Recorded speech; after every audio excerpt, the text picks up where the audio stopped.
Hey guys, this is Summer Last Thoughts. I'm getting back with my DC Cinematic Universe thing.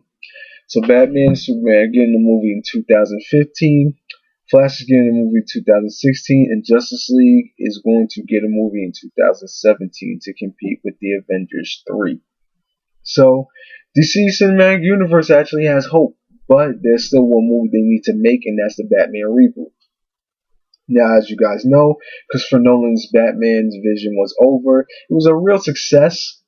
Didn't really depict Batman and the DC universe the way that people thought, but it wasn't intended that way. So the DC universe wasn't really corresponded to that universe. It was its own universe. When Marvel's Avengers came out, however, in the majority of the Man of Steel shooting, that would have been the first movie to be a part of their cinematic universe, which was Man of Steel. So they announced that Justice League was going to come out in 2015. That idea was scrapped because Darkseid was the first villain, and it was way too early, and the script sucked. So Superman, on Superman's shoulders, the DC universe was riding on, it was in Superman's hands. Let's just say that. So it grossed about $500 million, a little over $500 million. So now Man of Steel 2 with Batman vs Superman is coming out. So hopefully they'll call it World's Finest. Let's get into this Batman reboot. The Batman reboot should go in 2014 along with Aquaman, which they should do 2 movies per year. Now 2014, many people are saying, "Oh, that's way too soon. The Dark Knight trilogy was way too good, so they can't repeat that. Batman should stop having movies." Honestly, Batman is an essential part of the DC universe in Justice League when it comes to Justice League because he's really he's like the spine of the group. He holds the group together. He's really, well, he doesn't hold the group together because he's kind of a loner, obviously, but he really is the bulk of the group because many people say that, oh, the DC characters have godlike powers, even though Marvel's characters have godlike powers, but they decided not to display them and decided to take a different route, and they're not following the comics. So you guys can say whatever you want. You guys ignored it. Anyway, I'm on a rant. um, Batman. The reason why I think they should do this movie is because we have to know what kind of take the new actor for Batman is going to have, which he should have all his skills, which I'll get into that a little later. But he should have all his skills, and the fact of the matter is we have to know what kind of chemistry they're going to have when it comes to Henry Cavill Superman and that person's Batman. So we have to get to know this Batman a little better. If this Batman lifts off the ground, that'd be great. But one thing that the Dark Knight trilogy itself had was mistakes in Batman. First of all, Ra's al Ghul did not train Batman. Bane, I never really heard of him being in the League of Shadows, but if you guys want to correct me, be my guest. He's really just an oversized grunt, which I was happy that Bane was in the movie, but he wasn't the Bane that we all know that can bulk up like the Hulk. That was the unrealistic element they missed.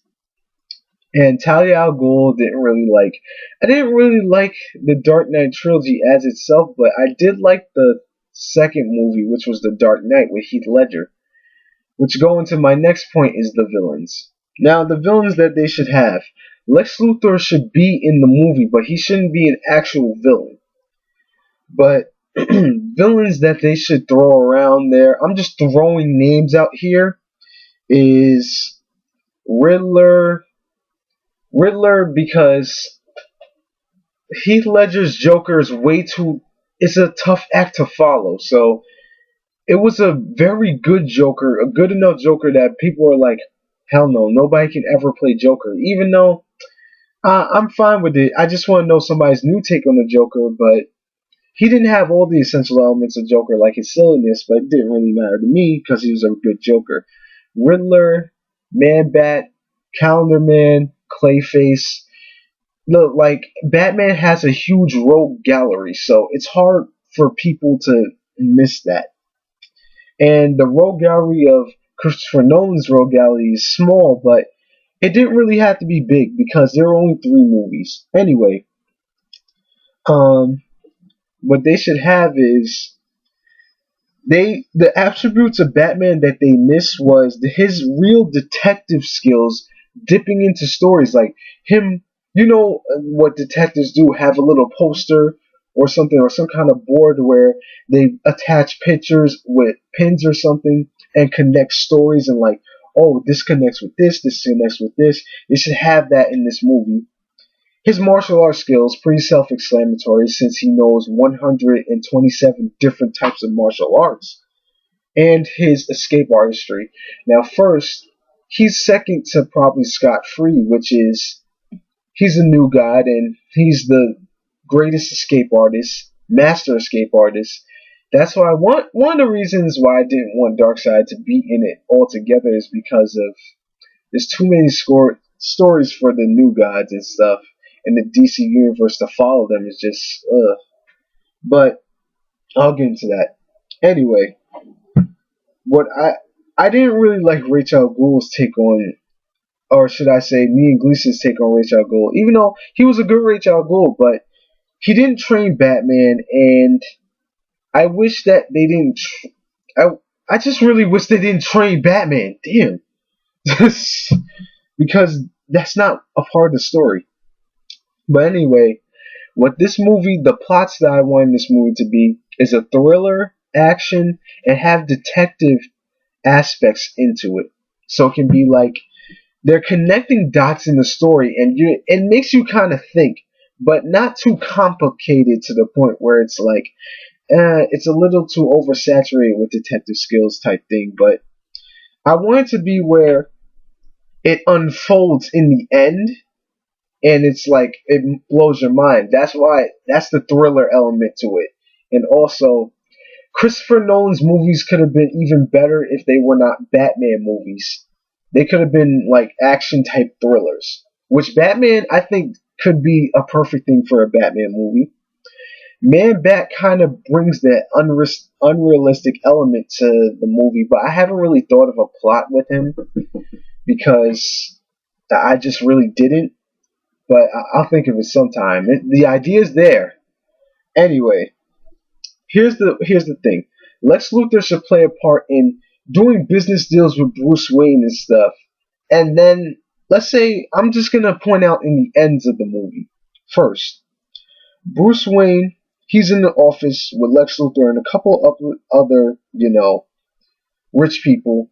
And you guys, this is spoiler alert for Man of Steel things because this should be a movie that takes place maybe 6 months to a year before Man of Steel events actually happen, and Batman should be about 1 or 2 years in his career.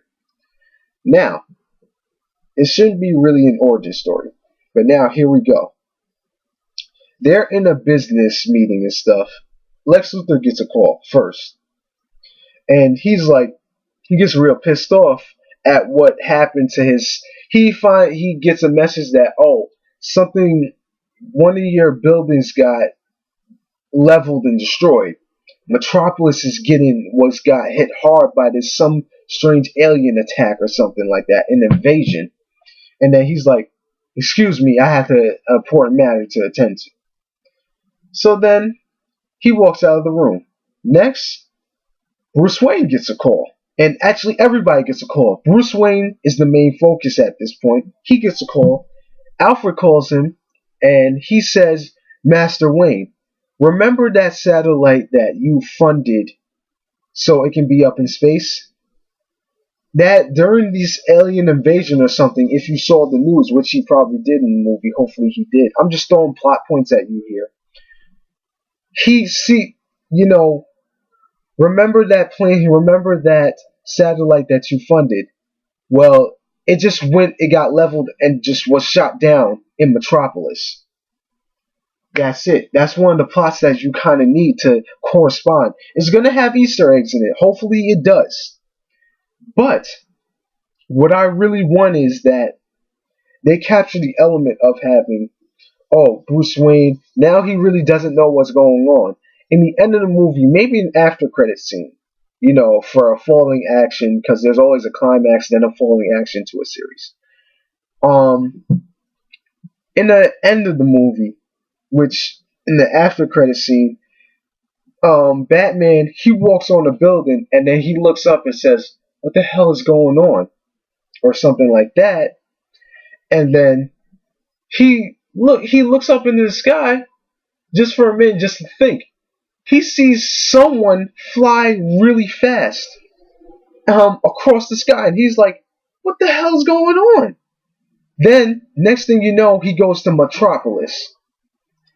He sees the city leveled, and he's like surprised. He's like, "What the hell is going on?" He has a business meeting with the Daily Planet.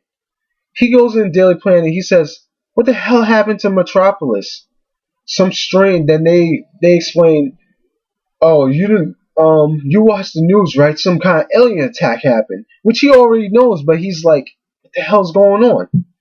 Next, he's like, "I want you to meet," Perry White's like, "I want you to meet Bruce Wayne. I want you to meet Bruce Wayne, Clark Kent." And then Clark Kent and Bruce Wayne shake hands, and then they give each other a look. That's it. That's all the plots I really kind of need to tell you. A dark, gritty world for this Batman, which it should be kind of done like Dexter, should actually happen, because we need some brutal type things to happen in the movie so you're like, wow, damn. But tell me what you guys think about the plot, because even in the Justice League, the government was scared of them. So tell me what you guys think, and what you guys think about my plots and stuff. Do you think it's good? I'll be doing more videos, but tell me in the comments below, and like and subscribe, and I'll see you later. Peace.